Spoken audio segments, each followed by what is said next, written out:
Hello, everyone, and welcome to our Tuesday edition of the Orange and Brown Talk podcast, the Hey Mary Kay edition of the podcast, where our Football Insider subscribers submitted questions about the Cleveland Browns. Mary Kay will answer them as best she can. As you can imagine, Mary Kay, there are some very unhappy people asking us questions. We're going to start with this question from Rhonda in Worcester. Hey, Mary Kay, as poorly as Jacoby Brissett is playing, what is the reason there can't at least be a package trying out Joshua Dobbs for a couple of plays? Maybe it'll give the offense a badly needed spark. If nothing else, he is dynamic. Funny you should ask that question. Is it Rhonda, did you say? Yes. Funny you should ask that question, Rhonda, because I feel the same way. I think they need a spark at the quarterback position for sure.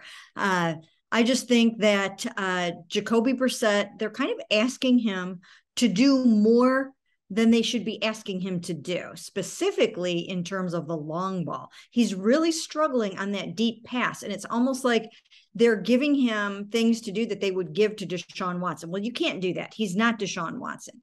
He's not a long ball passer. He's down near the bottom of the barrel in the NFL in terms of deep ball passing. That's passes of 20 yards or more. The statistics are pretty bad in that regard, and they were bad against the Patriots. He struggled to get the deep ball to Amari Cooper, and he's just not succeeding in that area. In fact, he's only completed 9 of 27 passes of 20 yards or more this season. That's 33%, with 1 TD and 4 interceptions. So I think that's part of the problem. There are others, but that's part of the problem. So yes, I would give Joshua Dobbs an opportunity to provide a spark. And what better place to do that than in Baltimore, where they have another really good running quarterback in Lamar Jackson that can hurt you with his legs as well as his arms.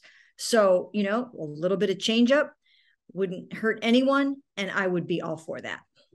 I'm not opposed to a Josh Dobbs like package. I would actually love to see like a Josh Dobbs goal line package. Mm-hmm. Like, why not try something there? Or there's got to be something you can do with him.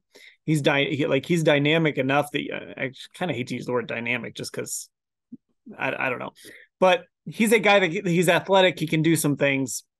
Put him in some positions where maybe he can use those traits. I am a little worried though that if we're talking about Josh Dobbs already, it might be a bad sign for where this season is headed.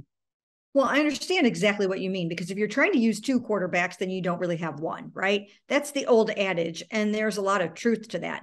But in this case, I think it needs to be all hands on deck to try to salvage this season until Deshaun Watson gets back with 6 games left. You don't want to hand nothing over to him. You want to hand him a contending football team, and that's starting to slip away very quickly. They've got these 2 big AFC North games coming up, so they can get it back. I mean, they really actually can get it back. It's possible.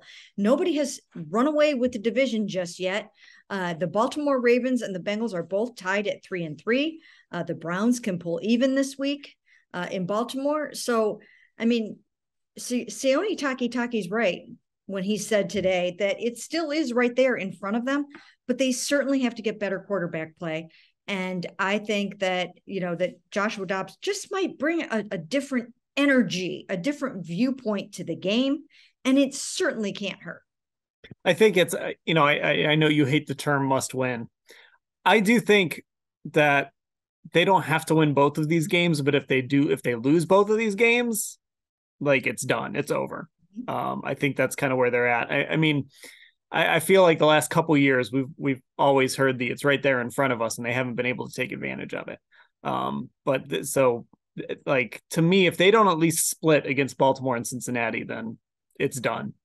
Like, season's over. Just get to Deshaun coming back and use that as your preseason for 2020. What is next year? 2023. Yeah, I mean, certainly they can't lose both of these games. There's no way that they can do that and hope to stay in playoff contention, because they're double games. I mean, they're both AFC North games, so they cannot lose both. They could probably lose one and still keep hope alive. It will be increasingly difficult, of course. And you do feel that sort of sense of, it's getting away from us. But the vibe can change drastically if they go into Baltimore and somehow win that game. And Baltimore's struggling too. They are struggling. their defense is not playing well.